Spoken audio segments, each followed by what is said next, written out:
Power of Art and the Power of Looking.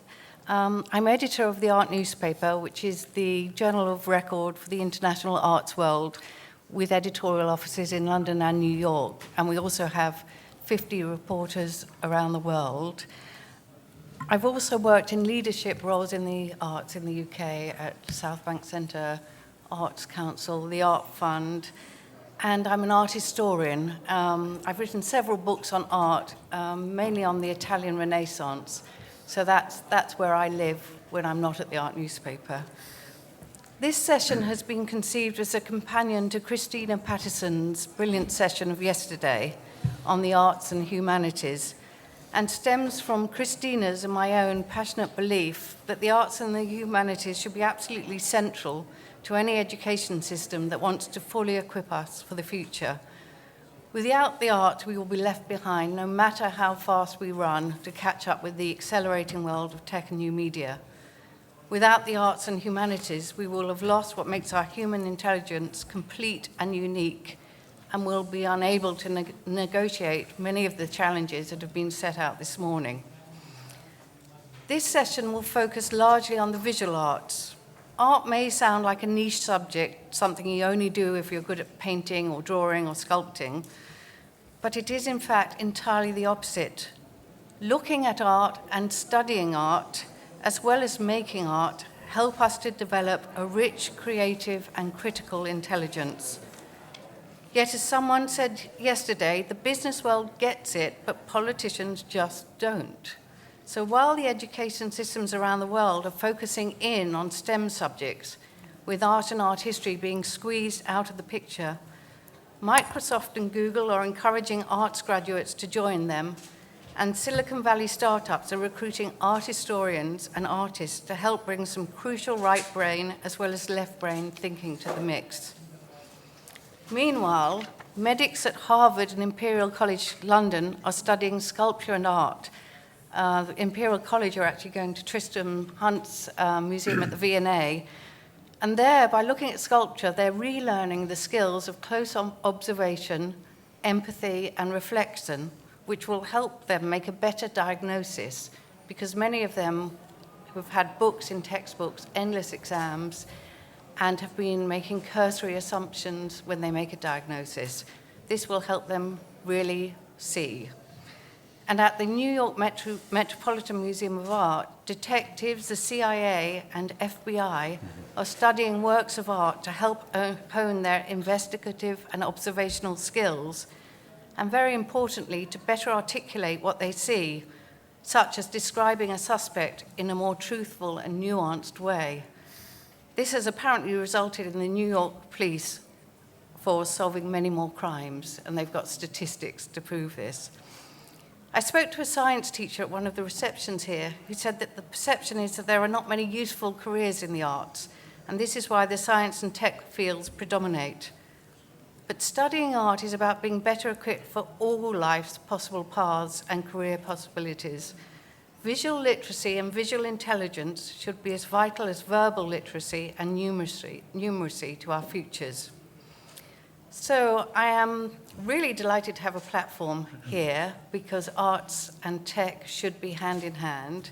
And I'm even more thrilled to welcome my panel, a group of eminent speakers who share this belief, and each of whom bring a different perspective to the subject of the power of art and the power of looking.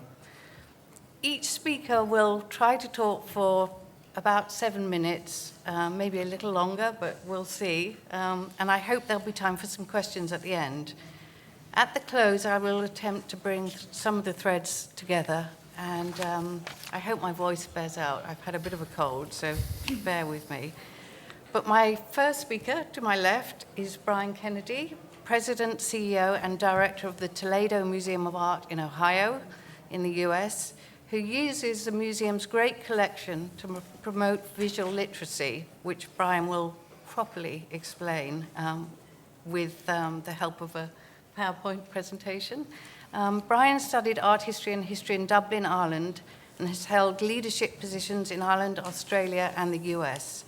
He is an art historian, author, curator, and a leader in visual arts education and strategy.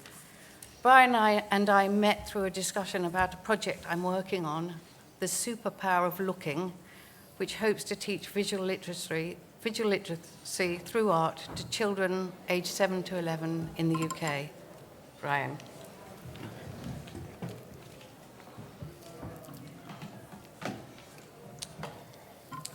Well, for the last 30 years, I've worked in art museums in different continents, and increasingly over the last decade, I've become consumed with visual literacy and with the idea of speaking visual. Where do I point this? What do I point it at? It's not moving. Change. It's not moving. Do I get this time back? You do. This isn't moving. We need some All right. techniques in here. Is it moving now? Okay, let's go back a bit. Okay, all right, okay. So, first of all, most of the information that we take in from the world, we take in with our eyes. But because people throughout the world are trained in different ways and at different levels to actually understand what they see, they don't necessarily read or understand visuals. There's an avalanche, as we know, of visual imagery today, and so it's quite perplexing to me that we don't teach people how to speak visual, and art museums are great places to do that. You know, when you're learning a spoken language, you can become fluent in it by learning the vocabulary and grammar of it. So if you want to become fluent in visual language, you would become familiar with how it works. And when you do, it truly helps your behavior, your communication, and your social skills, and as we've heard in many presentations, your capacity for critical thinking. Your world quite simply improves. But one of the problems that I've found is that lots of people, they say, sure, I've done very well in my life so far without learning visual literacy, so why do I need it? Well, that doesn't mean, of course, you wouldn't do much better if you did. The reality is that we actually read images 60,000 times faster than text. And so the process of visual engagement is that sensory perception, only when it engages cognition, when you slow down, actually causes memory. And we see millions of images every day, but we only remember some of them. And the concept of visual literacy emerged in the late 1960s. It's credited to John Debus, who was the founder of the International Visual Literacy Association in 1969. And it first entered the American Webster Dictionary in 1971. But of course, people have been very visually literate for a very, very long time. But tried to be. One of the things about life is that we know that the 18th century has given us digits and letters, and we've become more and more people of digits and letters ever since. The visual literacy is something that anybody can acquire. And we know that prior to the 18th century, we concentrated on smell and touch and taste far more than later, when, as Sir Ken Robinson, the distinguished educator, has said, you know, we are now basically in academia heads with bodies attached to them. And this is a reality of our existence. Visual literacy has many, many definitions, but the one I like best is the one here, the ability to read, comprehend, or understand, and to write visual language. So a visually literate person can read and write visual language. And this is going to become ever more important. It's told to us by the history of the telephone, ears and eyes, getting smaller and smaller, providing us with more and more information, but also is going to increase even more as we come into the world of virtual reality. We receive up to 90% of our information with our eyes. So the idea that we don't train people how to use their eyes is incredible. Actually, a full 30% of your brain cortex is given over to vision. And the ability to think critically holds truth to power. It helps to know who to trust. We heard about that in terms of how to read images and all about fake news. And the ability to read and understand images primarily promotes diversity of thinking, tolerance of thought, and indeed empathy. In 2014, in Ohio, in the Toledo Museum of Art, we had the first International Visual Literacy Association meeting that took place outside of a university. And the reason why was because we had explored methods of teaching people how to speak visual for a lot of years. The basics I just want to show you quickly. There are three. First of all, if just like vocabulary and grammar in oral language, you must know the visual grammar of art, the visual grammar of art and design. There are only 5 elements of art. Here they are. There are only 8 principles, and you know everybody should be taught them, and these can all be applied. You can go to vislit.org and see how these are applied. They can apply to any single image, and if you learn them, you will become much, much better at seeing the world. It's actually a teachable method. The fact is that right now you think you're seeing me, but about 90% of what you're seeing you've already seen. Only 10% of it is new, because we are the accumulation of everything that we've already seen. So the next thing we teach is a method. There are lots of them, and this is not a formula, it's just a way of learning how to read, understand, and write. So the definition of visual literacy. So it's look, observe, see is the reading stage. You must slow down. And describe, analyze, and interpret or understand is the comprehending stage, which leads to action, which is actually writing. You're writing the image on your memory, which causes you to act on it. And then the third stage after the elements and principles and that 6-stage process is that there are 4 visual languages. Generally, this is new to people. There's formal language, which is the same throughout the whole world. It's the only universal language. And then there are 3 others. Ideas, beliefs, values, ideology, as it's called in universities, symbols, signs, which is called semiotics, or hermeneutics, which is the language of meaning. But you don't take those words out on the street, so I prefer idea, symbol, and interpretation. When you put those 3 things together, you've got a very big idea. You've got an idea that it can be applied in every aspect of your life, across disciplines, across everything that will help you to be multisensory. You can take a city and you can help to renew it. You can take your board, you can take your staff, you can take your guards in a museum, you can take the whole community, you can develop new strategies. Launched a new site called Cove recently, which is the Center of Visual Expertise, a whole site in America with the National Safety Council that applies art museum knowledge to safety training and hazard recognition in the safety industry in America. So there's huge potential for all of this and for all of us, and I think that my big idea for 2030 is very simple. Let's speak visual and let's learn about visual literacy. Thank you very much.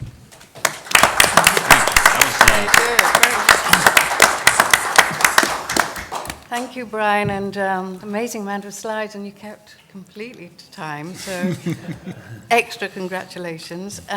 My next speaker is Dr. Tristram Hunt, who's been director of London's award-winning Victoria and Albert Museum in London since February 2017. Last year, the museum won the Museum of the Year, sort of beating the British Museum, the National Gallery, and many other very acclaimed organisations. Formerly an MP, Tristram served as the Labour Shadow Secretary of State for Education, so has multiple interests in this conference. Tristram is also an eminent historian, academic, and broadcaster. He's the author of several books, most recently, 10 Cities That Made an Empire.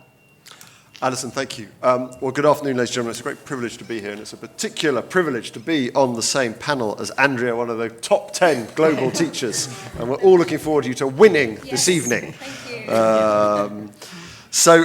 As Alison said, a year ago, I was proud to be appointed director of the Victoria and Albert Museum. But before that, I was a member of Parliament. I was a member of Parliament for a place in the UK in the Midlands called the Potteries, Stoke-on-Trent Central. And in the Potteries, we've been making pots since the 1500s. This great combination of clay and coal turned the 6 towns of the Potteries into the global world leader for ceramics.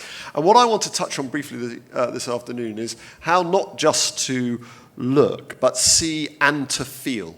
And what I learnt in Stoke-on-Trent, and I'm kind of relearning in a museum context, is what museum professionals call the haptic power of the object, the wonder of looking and feeling and understanding the object. And in Stoke, what you saw was the getting to grips with the clay, whether it was moulding the clay, whether it was pouring the slip, whether it was the fettler, taking the excess off between the first and second iterations in the kiln, and you got to understand an incredible degree of power and understanding through tactile events. And the challenge in Stoke was always actually, in a sense, combining this tradition with more formal systems of learning. But I think we've probably now gone the other way and removed so much of this power from our education system. There is happiness and satisfaction in designing and creating. The pleasure of creating, what Richard Sennett calls the enduring basic human impulse, comes not just from perfected skill, but equally from the simple task of bringing together two different ideas to create something new. And these acts of creativity that embrace both materiality and making are, I think, an essential part of being human. And so that's why we need not just to look, but see, but also to feel. But as this conference has so clearly and powerfully iterated, we know, as Alison's also explained, that creativity, innovation, design thinking are all essential 21st century skills, and their demand is only expected to grow. The creative industries are the fastest growing part of the UK's economy. By 2030, there are projected to be 1 million new creative jobs, 1,000 a week. But design skills, and this is the important point, go way beyond the creative industries. Right across the economy, tomorrow's innovative companies and organizations rely on creative people who can combine specialist subject knowledge with skills from outside their specialism, with, as we've also heard from Brian, an emphasis on social perceptiveness, fluency of ideas, originality, visualization, and creative thinking. What is more, with the realities of everyday artificial intelligence, as we heard this morning, now on the horizon, creativity is a vital immunization against the robot. That if we are thinking of immunizing young people against the rise of workplace automation, then a focus on creativity and innovation is absolutely essential. But more than this, as I think other speakers will also emphasize, the value of creative learning is that it is a source of great personal joy and fulfillment to millions. However, in the UK, at the very moment when digital technology and the fourth industrial revolution is rendering immaterial the two cultures chasm of the 20th century, the art and science divide of C.P. Snow, the English education system is intent on ripping the heart out of design education. In 2015-16, there was a decline of 8% in art GCSE entries in the UK, and this dropped by a further 9% between 2016 and 17. Between 2010 and 2017, there has been a 40% fall in the number of 16-year-olds taking design and technology GCSE. It's as if we were seeking to do everything we can to undermine the competitiveness of our education system, given what we know, what is coming down the track. A recent BBC survey found that a staggering 9 in every 10 schools said they have cut back on lesson time, staff, or facilities in at least one creative arts subject. And I think this is particularly bad for the UK, is because we are very good at creativity. We are a creative nation, and right around the world, whether it's music or art or design or advertising, the UK in terms of creative industries is a powerhouse. So what are we doing at the Victoria and Albert Museum to try and engage with this? Well, our origins as a museum go back to the 1830s. They actually, in one iteration, go back to a select committee report of 1836, when the government said we needed more focus on design education. So in some sense, this is not a new debate. Britain, after the first industrial revolution, feared losing its economic prestige, and the solution was to focus on design education. Out of that came a series of design schools around the country, and at the heart of it stood the South Kensington Museum, the Victoria and Albert Museum, which was the hub for design education right across the country. And here we have one of the design schools. This is what a proper classroom looks like, I tell you. Forget your flipped classroom. Here they are, learning properly. So what we're doing at the V&A is returning to these founding impulses to go back to teaching design education. And I think it's particularly important in those parts of the community which are feeling left behind by the speed of globalization. This is a map of how the UK voted for and against Brexit. And it is absolutely stark that those communities who are economically challenged and feeling left behind by the challenge of globalization are voting for Brexit in marked numbers, particularly post-industrial English regions. We're also seeing in communities in those areas the decline of art and design education. So exactly those areas which need to upskill for the fourth industrial revolution, exactly those areas which are nervous about the speed and pace of change, are stripping out the tools that needed. So we have begun a process not only of teaching craft skills within the Victoria and Albert Museum, but more importantly, in a sense, going out to those communities to teach the new design and technology GCSE. So we are loaning objects to regional museums, we are putting curators in local communities, we are supporting the professional development of teachers, and we are assisting with the education of the school children. Here is a young lad in Blackburn in Lancashire, in a tough mill town, looking at a V&A textile from our South Asian department to work on his design and technology GCSE research project. And we've begun this year in Coventry and Blackburn, and we're going to be in 3 more cities next year, and over the next 5 years we're going to grow our footprint in terms of supporting the teaching of design and technology right around the country. And for me it comes down to this point, that we can't rely on schools to do it all, and nor should we. We've stripped out so much of those other components of civil society which support education, which has historically supported education. Museums of national institutions have enormous amounts of civic capital which we need to start expending in those communities in the UK who are facing challenges in terms of design, education, and art. And museums at the moment, I think, have a very, very powerful role in championing cosmopolitanism and championing the values of pluralism, of which I think design education is an important part. Thank you. Thank you very much. Thank you, Tristram. And now go to our third speaker, Matthew Jessner, who's Senior Artistic Director of Operations at Dragon in Dubai here. Yeah, whatever that means. And Matthew is, as he said, a wild card, and that will probably be a very interesting ingredient. After an extensive performing career, Matthew has worked in a variety of artistic production and creative roles, advising and directing some of the top theatrical and musical troupes in the world. He is associated most notably with Dragon and Cirque du Soleil, all of which feature amazing visual spectacle and will bring a new ingredient to our discussion. So, Matthew. Hello. Hello. Oh, good. Hi. So we're here for the GESF, which is fantastic. It's the Global Education Skills Forum. This forum part, we have it here. So right now, I'd like to try to speak from a standpoint of my own experience and knowledge, without being the sole representative of it. And so I'm going to focus on education and skills bit, with a lens on, of course, the visual literacy. So rather than look, we would like to see. So from the standpoint that I'm competent in, I'd like to talk about the convergence of fine arts in live performance and other artistic disciplines. So, of course, this is nothing new. It's the crux of many theatrical endeavors.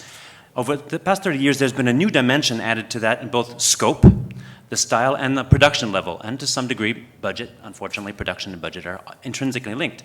So I'm here on the behalf of a man whose name is Franco Dagon, who is the artistic founder of a company called the Cirque du Soleil, which is very successful and unfortunately has a tendency to dominate a lot of other things, which is odd to come here and talk about non-domination, because unfortunately we've squished a lot of other people by absorbing all the resources. So one of the things that we're trying to do here in Dubai is not do that. Just that your information, these images that are on the back, just to keep you from looking at me, these are actual photographs of our latest creation that is playing actually here in Dubai, and it's not a publicity because there's no logo on it. It's just to actually illustrate the fact that this is a live performance integrated environment whereby we're teaching our performers to integrate visual literacy. And to go further than that, I'd like to talk about actually something that I like to talk about, perceptual literacy. and then into conceptual literacy. Because in any environment that we need to try to develop, it's really important to be able to interpret things and not have our own spin on it. And also the concept drives the process of creation. It orients and aligns the methods and the skills engaged. A concept-driven process applies to endless areas of our consciousness and opens doors to thresholds as well as keeps us from dispersion. We have a concept, which is of course an evolving thing as it evolves, but rather than going all kinds of directions, it kind of orients us and solicits the skills that we're going to develop for that. So interpretation is a skill and not a mood. It's a faculty of interpretation, and it's a critical aspect of conceptual communication, in theater again, which translates into a multitude of branches of reflection beyond the artistic expression itself. An onstage artist needs to be able to understand the interpretive message in order to listen to the space. If you're going to go in a space like that, it's not just a fantastic playground. We need to be able to contribute accordingly, either as an instrument, a protagonist, to the process of creation as it unfurls. That is where the attribute of perceptive interpretation and not sentimental self-expression comes into play. The last thing we need is an indulgent individual on stage in a creative environment. That can greatly augment not only our own appreciation, but the understanding and the quality of the message that we're able to actually offer there. This extends to the audiences.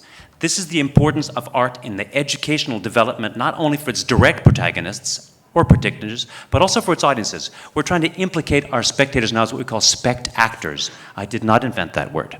I'm not really happy about it, but spect-actors, because what we're trying to avoid is the iPhone recording something for future reference. What happened to the presence of being where you are? And outside of programmed attention spans, but I'll get into that in a moment. So there's a path of this progression that we have to have as a result of our juxtaposition. Our education is more a question of being somewhere at one point, having an expansion, assimilation, and then integration, rather than necessarily a linear trajectory of skill sets that we align. How often do we sit here and we study this for a certain duration of time, a semester for instance, and at the end of it, it doesn't really get finalized because we have it fragmented in so many ways. I'm a firm believer in immersive experience in chapters in your life. And then oddly about that, one chapter leads to the next. You don't read a book by reading each chapter one line at a time and flipping the pages. You never get there. Imagine if you have a 12-chapter book and you read the first line of every chapter and then the next day you read the second line of every chapter. Good luck. And if that's how our educational development is structured in terms of arts, there's no platform for accumulative knowledge and then associative knowledge. When you're putting together a puzzle, you get, oh, let's get this trees organized, and let's get the lake organized. And then the pieces start to put together. If you just look at them in random accumulation, you will never actually get that done. Just went off script for about half an hour. So let me get a little bit further back to where I wanted to talk about. The interactive technologies. I don't think we should be afraid of it at all. What we need to do is actually use those enabling tools to focus on some of the other things that we can because of that. So the stimulation of our individual imagination, which means you have your stuff on. And we can even program people to see the same stuff on the same things, but still, there is an interactive component which is still quite individual. So this is a very good thing, but it can never forsake the intrinsic necessity to develop an experience, a visceral experience to what artistic things are. And when Alison asked me there has been moments, what is in a moment where you had an opening moment for a visual incident, whatever, that actually had an impact on my life or whatever, it is a visceral experience. That visual literacy goes into something much more visceral. So rather than expounding on this fantastic really field that we have available to us for alternate realities, I'd like to make sure that we don't lose the fact that we need to continually retain a visceral connection to what we do. These technologies are fantastic. Mozart would have loved to play in a recording studio. And I can think that Giacometti would probably really enjoy 3D printing, these kinds of things. But there's still nothing that goes beyond the process of developing your tangible skills. And so when Tristram is talking about pottery, that tangible aspect to it is quite important. There's, of course, a benefit to the delocalization of training platforms that VR and MR actually allow us. We can actually use studios that allow you to design without an entire supply chain. This is fantastic for designers. They can design things without having to create a prototype that took the entire supply chain just to come up with it. It's great for resources, it's great for rapidity, it's great for all these things.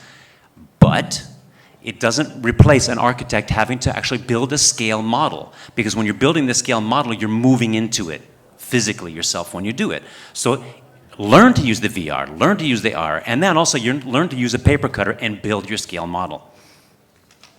I'm gonna have to move on because otherwise I'll get lost. So we're all also very concerned about the AI. I'm not really worried about the AI. Somehow it challenges our utility, our purpose, our identity, our destiny. Man, remind me to cry, because musicians have been confronted with this for decades, that they've somehow become obsolete. Musicians have been completely rewritten by algorithms for a very long time. And so somehow what they've managed to do is actually embrace that and work around it. Look at Björk with her incredible app music of biophilia. It's amazing. Actually, to take that technology and use it to continue to create, as opposed to say, oh my God, it's not real music. But she still did the work of being an artist and not just a media chemist. So I do need to move on. So the power of art in terms of our social engagement and what I call a result on our cultural critical mass. I would like to make a distinction between a majority and a critical mass. A majority is a political term, and to a certain degree, but it doesn't influence the critical mass other than by dominance. But if a critical mass actually becomes something else, then we're actually going somewhere. And I think that art has an incredible part to play in the cultural influence on our critical mass as a society. So there's an inherent socialization in our developmental educational techniques. If we're only in a VR, yes, it allows us to open it, but it doesn't mean that you're working in a collective environment. This is where I come from, the theatrical approach. I think it's really significant to work whereby we're using convergence disciplines to work together. I don't mean collaborate, to do the same thing. In an orchestra, they're not all playing the same instrument, but they're playing the piece. And this is very important to understand when I make the distinction between collaborative and then uniform, because there's something really quite different there. So one of the other things that concerns me a great deal about the emphasis put on the 2030 and up and coming. What happened, what Tristram talked about, teaching the teachers? Thank you so much. Because what we're doing is we're actually castrating our social tissue upon which our culture is organized. If you look at certain societies where the suicide rate in men in their mid-50s is super high because they're obsolete in the workforce and they've become obsolete societally. This is a terrible thing. So what happens is we have a disconnect in society to which our technology and our skills are destined. This is inadmissible. And my own education at the age of 60 has not stopped, and I will continue to invest in the people that are also working, because apprenticeship is an incredible, important part of our transmission of knowledge. Instruction is great, but transmission is even better, because there's a lot more to be transmitted than just the knowledge sets and the rest of it. And I think that we really have to not only skill our youth towards survival of the essential future. I think our essential future is right now, and if we don't concentrate on some of the teachers and upskill them in terms of their perceptive literacy, then I think that we're going to shoot ourselves in the foot. And if I don't stop there, then we'll be here all night, and I will step down from that. And one thing I did want to say is that what we do is not fluff. Culture isn't fluff. It's not a hobby. There's a lot of grit in there. And it's really important that what we do means something to us, and therefore what we communicate should mean something to our audiences. Thank you. Thank you. Thank you, Matthew. And now over to Michael Craig Martin, who's an acclaimed conceptual artist and one of the most influential art teachers. He's renowned particularly as a key figure in the emergence of the so-called young British artists in the 1990s. His former students include Damien Hirst, Julian Opie, Sarah Lucas, and Gary Hume. Over the past 50 years, Michael has done numerous exhibitions and installations in major galleries and museums across the world. We actually met when we were working together on a show at the Hayward Gallery, London, some years ago, and I've always been a great admirer of his deeply reflective approach. Michael. Thank you very much, Alison. Well, I'm the token artist here today, and I'm the one who's going to have no images to show you. In general, I don't wish to speak about myself and my own work. I want to speak about art education, and I'm going to be focusing on the question of art education at the art school level, at the kind of ultimate level of the education in the arts. First of all, I just wanted to say I was born in Ireland. I grew up in the United States, and that's why you can hear my accent. But I've lived for 52 years in Britain, and I somehow have never lost my accent. I want to start by telling you a story that somebody told me about 2 weeks ago. I spoke to a woman who said that she is a woman in her 50s, and she said she had been a teacher and that her local school had contacted her because they were short of teachers and they needed a teaching assistant in an art class, and she happily agreed to go along.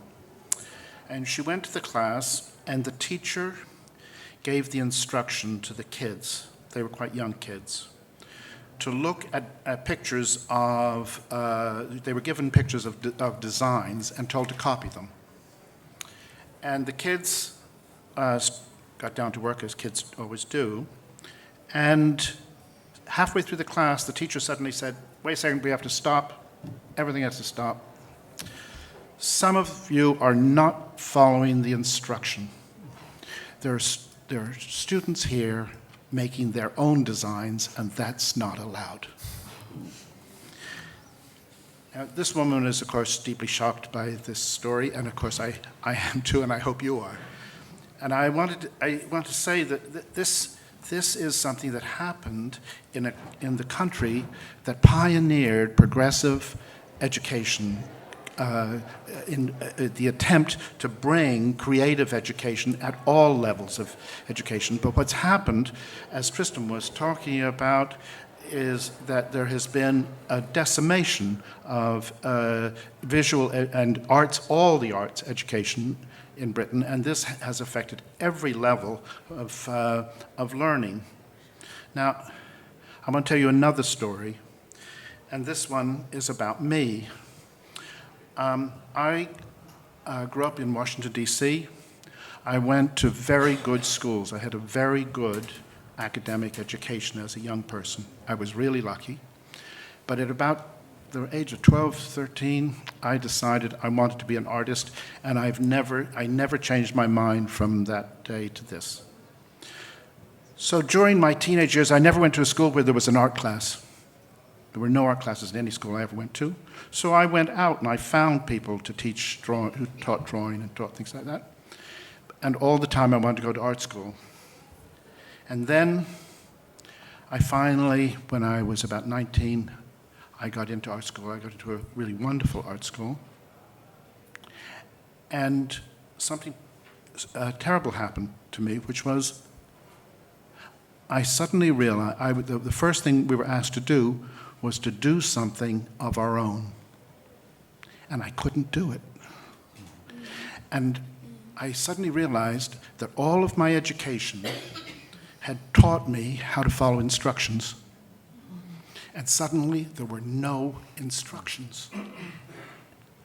It took me nearly a year. I often went home crying from school because it was the only thing I wanted in my life was to be there. And I was one of the weakest people in the class, even though I was the one who was better educated than virtually everybody else. Because my education had taught me one way to think, and what was needed was a different way to think. And it took me a long time to figure out how to do that. So that's what I'm trying to talk about today.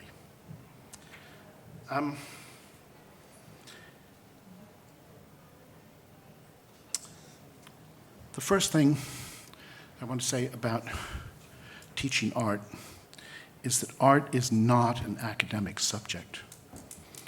Art history is an academic subject. Art theory is an academic subject. Psychology, physics, biology, French, these are academic subjects. They belong in universities, and universities were founded in order to create the highest level educational circumstances in which to teach and to study these things. But art isn't a subject like that. You can't properly teach. This is one of the reasons why it's so misunderstood in terms of teaching, because you can't squeeze it, as what's happening now in Britain and happening all over the world, which is trying to squeeze it into an academic format. The reality is, teaching art should be seen as the alternative to academic teaching. Academic teaching completely dominates the whole of the education system from childhood right through university. It is a very important way of teaching. Any school system that does not teach people to read, write, and do a bit of basic maths is an abject failure. I'm not trying to say something against this, but I am saying it's not the right. It doesn't teach everything. It teaches certain things, and it teaches a way of thinking. And there are other ways of thinking, and they are equally important, but they are given very little time, although they are absolutely critical for the nature of the way the world can operate.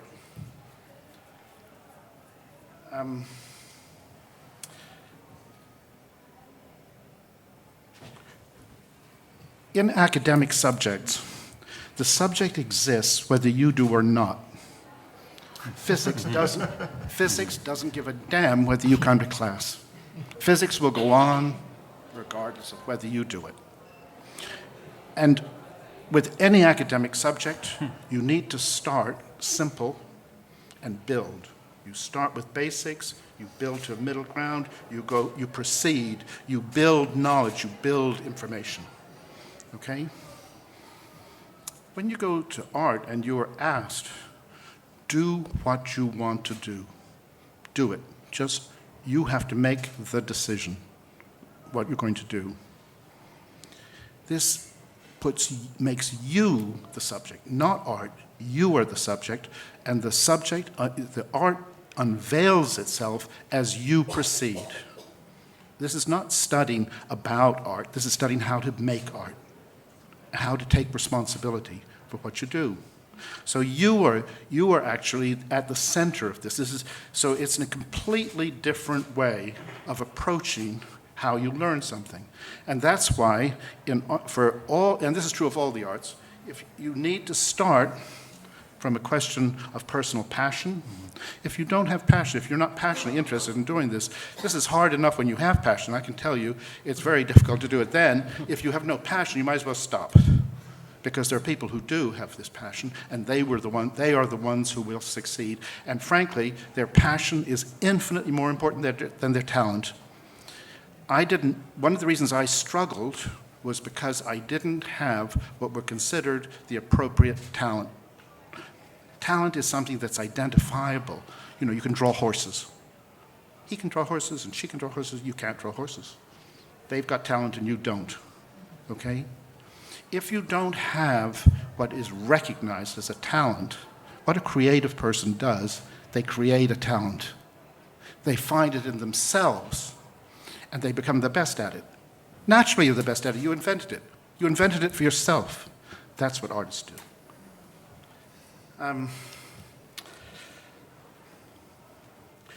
Yes, I also want to say that in this dominance of the academic world, alternatives are nearly always patronized.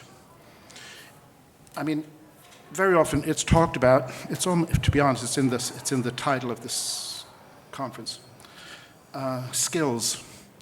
And skills are treated as slightly lesser than intellectual. There's intellectual activity and then this plumbing, you're going to learn a skill. One of the things that I'm trying to say about art education is that it holds an intellectual alternative to academic study. And I know from many, many years of teaching experience, the number of young people who go to art school, like me, because they fell in love with art when they were 12, is very small.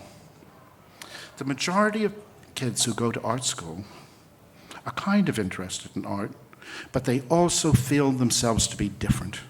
They feel themselves to be awkward. They feel, Tamara mentioned it yesterday, something about feeling out of phase with things that things aren't right. Very often, but not always, these people are dyslexic. For dyslexics, academic education is a nightmare. Art school is a dream. Because suddenly it doesn't matter. Those things don't matter. There are other ways in which people feel out of phase with things. That's why art education is such an important alternative to an intellectual life. I'm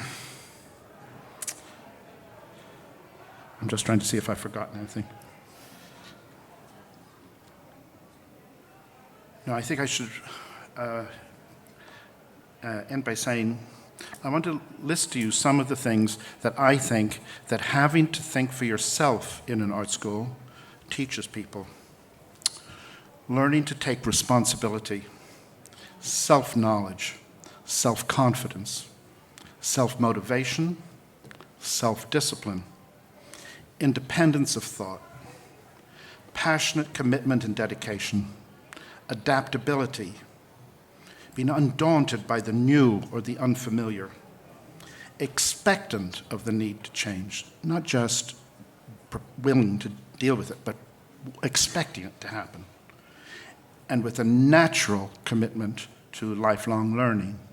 Now, I have never heard anybody speak, whether it's a government minister or an educationalist, speak who didn't give a list just like that of what everybody wants from their education. I'm sure that's what you want from your children or your grandchildren. I'm sure that's what we all want. And I can tell you, those are the things that art education is really good at preparing for people for. Thank you very much.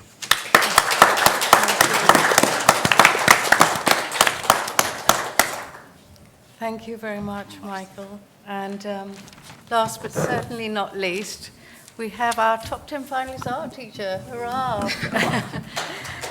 It is Andria Zafirakou, who is one of the finalists, and we will find out tonight what happens live on stage. She teaches design, art and textiles at Alperton Community School, which is in a very diverse borough in London, the borough of Brent. And she also leads on learning and professional development with teachers. So. Thank you very much. I'm not sure what to add to this presentation. I think we've heard fantastic ideas from my colleagues here. I've placed this piece of work on the board over there just simply because when I first saw this piece of work, it terrified me. This was a piece of work that I saw in my classroom when I was probably about 8 years old. And my class teacher then, she had that there, and we used to pass this every single day. And it freaked me out. I mean, this was the Wizard of Oz, the Wicked Witch, okay? This was that particular character. When I went to secondary school, I think it was year 7, the first year, we were given a project to do, and this project was to go away and research an artist that did self-portraits, and please choose Picasso as well. So I came across this particular piece of work, and I was like, oh my gosh, this is going to freak me out even more. But then I did some research, and I discovered what this piece of work was about. So this piece of work was about a woman who was mourning. She attended a funeral, and through her uncontrollable sobbing, and the way that Picasso tried to capture that, well, that just blew me away. Picasso was trying to capture movement, and I did not get that. So the idea of myself at that young age having to go and research a piece of work, and then now being the key piece of work that I use in my lessons. And the reason why I use this in my lessons is because it does 2 simple things. It opens up my students to the idea that they can achieve something like this. And it also opens up the idea of my students that not everything has got to look real. Not everything has got to be like a photograph. And that's, I think, one of the key things that we are having problems with as art teachers. Once we break that boundary, once we break that problem, you will see incredible things happening. And I'd like to talk to you about a student that I have. At the moment, he's somebody who has just created so much impact in my life. He has given me joy. And this is a story of my student called Tom. Just gonna look down, if that's okay. Tom is a Year 8 student, and every year as teachers, art teachers, we come across a student who produces that one piece of work that you're like, oh my gosh, wow, that's phenomenal. That's his eureka moment. That's his renaissance. That's his rebirth. From that moment there, this student can now communicate effectively. He has got the confidence. He can now drive change. He can control his life. And he will excel, not just in the arts, but in every other subject. And for me, this was Tom's moment.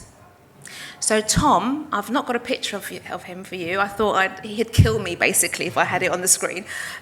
But Tom has got a hard life.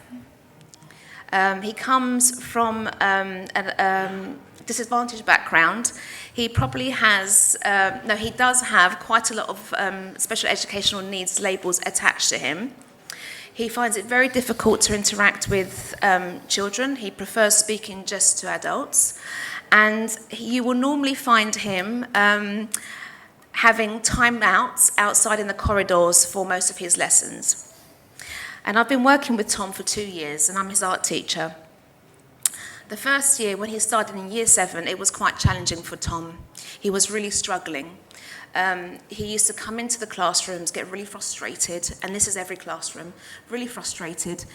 He used to always, scream at his teachers, not to his peers, always to his teachers, because he could not access the curriculum.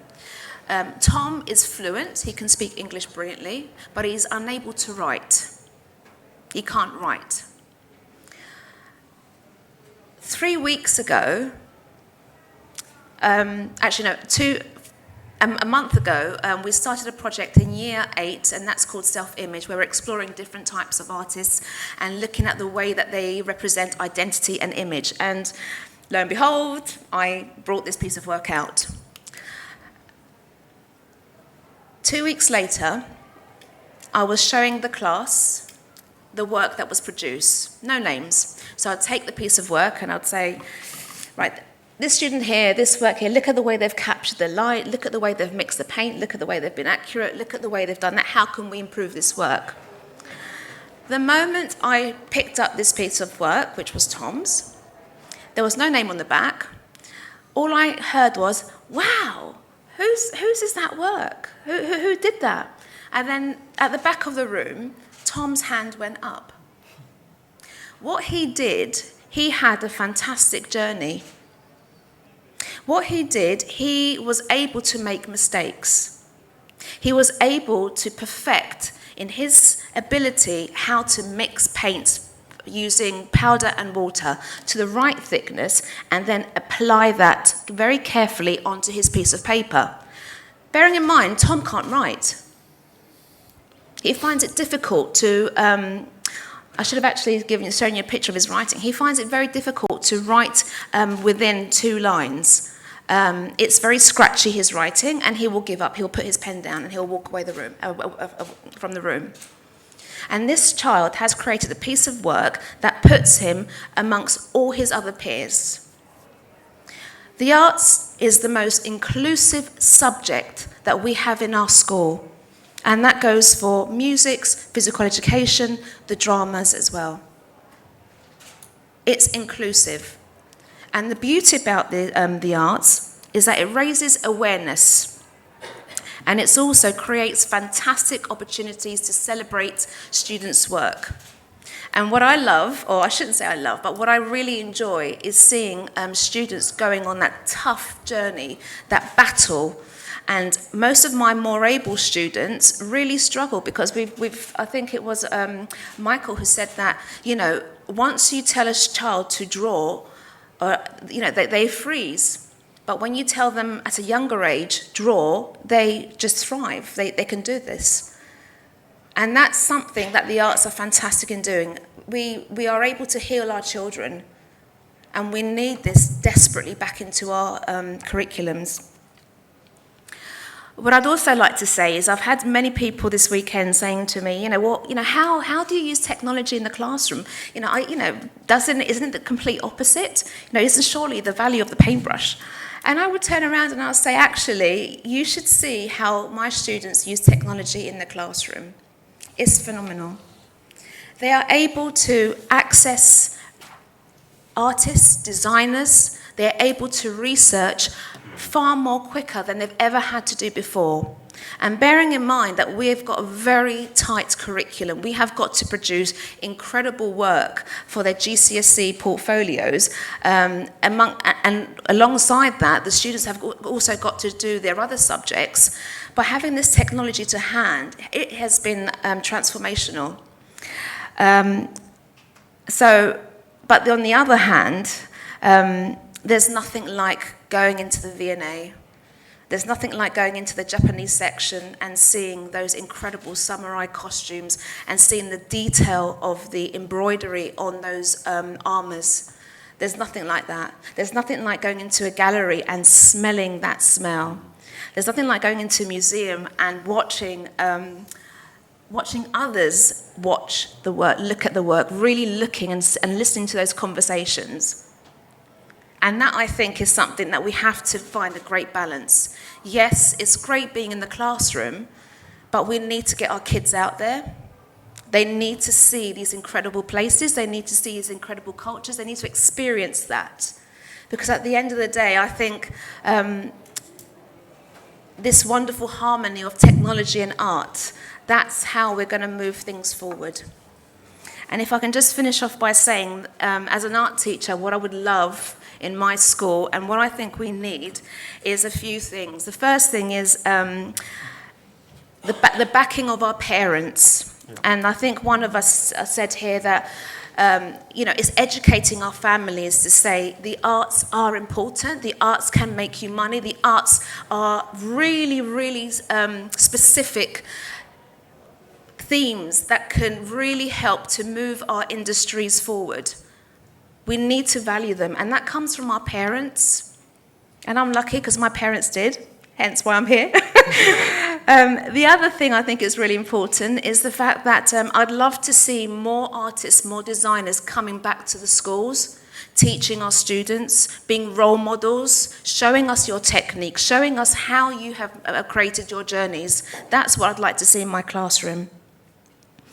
And one more thing, and I've got the V&A head here.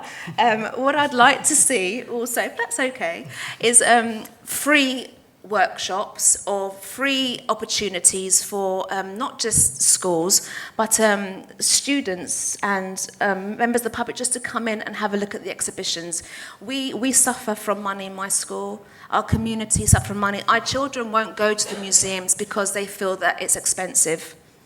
So if we can do that, then we have created magic. Thank you very much.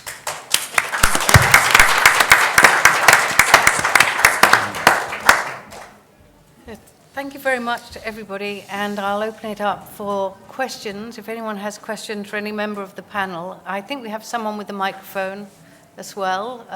So let me know if there are any questions. Okay, we have a lady over here. It was a wonderful discussion. My name is Tristram Hunt. I come from Bangladesh. Thank you. And it was really interesting to hear all of you talk about the importance of art and the collaboration of art into our curriculum system. My question is, coming from Bangladesh, it's a low-income country where we are struggling deeply to have students enroll into schools and struggling very much to have teachers present in the classroom, be present in the classroom. Almost 80% of our students who complete primary schools cannot write a sentence after completion. So how, in that kind of situation, how can we encourage our teachers, our students, our parents, and the government to actually introduce art as an imminent part of the curriculum so that their creativity, which we talk about so much, that is the skill for 2030. How can we have that harnessed into the system? Thank you. Who would like to answer that? Tristram? I mean, I think it's a very interesting question in a sense. Is this a kind of, as it were, is this debate a first world luxury in terms of the kind of discourse? And I don't think it is. I mean, I think, it's scandalous if those are the results coming out of the education system, and clearly there's got to be, an incredible national effort on resolving literacy, because literacy is just, the opening up for all sorts, and particularly in terms of gender equality, female literacy. But I think the argument to be made in countries such as your own, that in terms of the kind of, and it will primarily be an economic argument, I imagine, in these contexts, that in terms of kind of leapfrogging, as it were, the traditional economic growth model, which is what Bangladesh and other countries are going to face, to get to where it needs to get to, the importance of art and design is essential. And so I think there is a strong case for bodies, whether it's the British Department for International Development, or whether it's UN bodies or World Bank bodies, to think then about design and art within countries whose education systems haven't yet reached the kind of level we want to see. I think it's an exciting moment, not to say, well, you need to get to your literacy levels before you think about art and design. I think that would be the wrong approach. I think there's a strong case for making it now. But I as a former politician, I realise the political challenge. If you've got 80% leaving school without the literacy they need, to say we're going to, as it were, adjust the curriculum is a hard sell. But I think you could do it. Actually, with the right level of political leadership. Okay. Any more questions? Yes, at the back. Hi, I have so many questions, I don't know where to begin. But maybe I'll extend a little bit on the other one. I'm a teacher and a designer. I happen to have landed in a neighboring Gulf country. And I once had the good fortune of an art education. I feel like it saved my life. It was amazing. And now I'm in a very authoritarian, hierarchical space. It's definitely not in the curriculum. And I try to bring, through the platform that I have, in small ways, creative thinking, design thinking, everything that I can to the people in front of me. And I've also created a community platform online. I think that the haptic activity is happening all on Instagram right now. But as far as a community building space and community education, I wonder if any of you could speak to teachers, artists, educators in the community, and any best practices, tips, any kind of ideas that you may have about circumventing systems or working within them, or anything at all, because so many societies are silencing people's voices, and the freedom of expression isn't really there. So any ideas would be great. Thank you. Andrea, would you? Well, I mean, you're very fortunate because the countries that you're living in, Islamic art is one of the most beautiful, absolutely beautiful art form. And I find that when I'm teaching my students who maybe have come from those backgrounds, who have that fantastic culture, by sharing that with them and saying that this is how they're made and this is the history of that, you're connecting with them. And possibly by talking to the leadership teams in your school and saying, this is part of our children's culture, this is where they come from, this is where they stem from, we need to educate them, we need to do this, that could be a way forward perhaps. Thank you. Any other questions? Yes, gentleman just third row.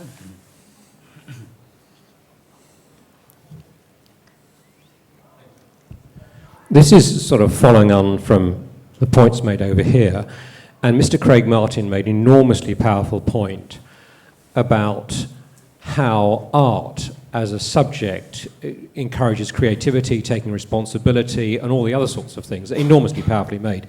And I'm just wondering how the sector, the arts sector, can convince educational authorities of the power of art in the education of an individual. That seems to me to be the step forward, is there has to be a very, very convincing case made by the people who understand art as to how it helps children develop today. Well, I go back to one of the things that Tristram was saying. I mean, I consider, I taught in Britain from the 60s through the 90s. And what happened in British art education, visual education, at the level that I was working at, was probably the best system in the world. It was unbelievably sophisticated. It was extremely powerful, very, very well thought through, very well integrated into an education system, and it existed as the alternative that I was trying to describe. From the late 80s until the present day, gradually that has been chipped away, and frankly has been done almost entirely by political whim. It's meaningless, it's ludicrous, because at the very moment when British culture was seen to be dominant in so many fields all over the world, in art, architect, what other country has as many architects of first note as Britain? The number of artists in dance, in music, all of these things which were the result, obviously, of the previous 20 or 30 years of education. How do you get, it didn't come overnight, it happened over 30 years. And at exactly the minute where it becomes internationally acknowledged, the whole system is dismantled. And we're trying to talk to the future here. And I come from the past, don't I? And I don't want to say to you that we can or need to go back. But I was trying to address certain things that I think it's very, very bad for us to lose, but they need to find need to find a new way into what we do. I don't know how to get it. I've spoken to politicians, frankly, from both parties, and over the years, and I've never been encouraged. And it astonishes me that this should be true, but I'm afraid it is. I would also like to say something about. It's not for me to know how. I don't even teach children, so I can hardly tell you how to teach children in a country that has the problems that there are in Bangladesh. But there's something that is very important in my own work. I make simple pictures of simple things. All of written language started with pictures. Chinese, Egyptian, all the great ancient languages all started with pictograms. Pictures can be, for young people, the route into words. That's my feeling. Thank you very much. I have one more question. The lady, over there. Thank you. My name is Tanela Beckley. I'm from Sierra Leone, from the Teaching Service Commission. I was struck by the comment that was made by our colleague over there. How can we bring the power of art to bear on how we teach other subjects in the curriculum? Because these other subjects are so scripted that children hardly have the opportunity to be creative. Certain answers are expected, certain ways of thinking and doing things are the norm. So what is the transferability of art? How can it help other learning areas? How can it help children to be creative? And just before I end, I'd like to pick up from what our colleague, the teacher, said, that nothing has, was it you, sir? Nothing has to be real or look real. I remember when I was in school, secondary school, in one of our art classes, the teacher asked us to draw a house on fire. It took me a long time to start. My friends were busy drawing houses with gardens and chimneys, and it was 5 minutes to go, and I hadn't put anything down on paper. And I thought, oh my God, what's happening to me? Then I had a flash. I took out all the bright colors, the reds, the oranges, and splashed them on the paper. The teacher came round and looked at mine and said, "Oh, this must be the one we'll put up on the wall for this week." And my friends were shocked because they couldn't see anything like a house on fire. So I don't know whether it was by intuition or some divine inspiration that I had to do that. But coming back to the power of art, how can we transfer these elements to other learning areas? Brian, do you want to have a... I'd say I really think we should change the terminology, because we become, I think, victims of what people want to do to us. You know, whether we're art teachers, practicing artists, or people who, you know, look after the products of artists over time. And so the art part is what gets in the way, I think. And instead of seeing it as sensory language, as the ability to use our senses to create language and the expression of these languages.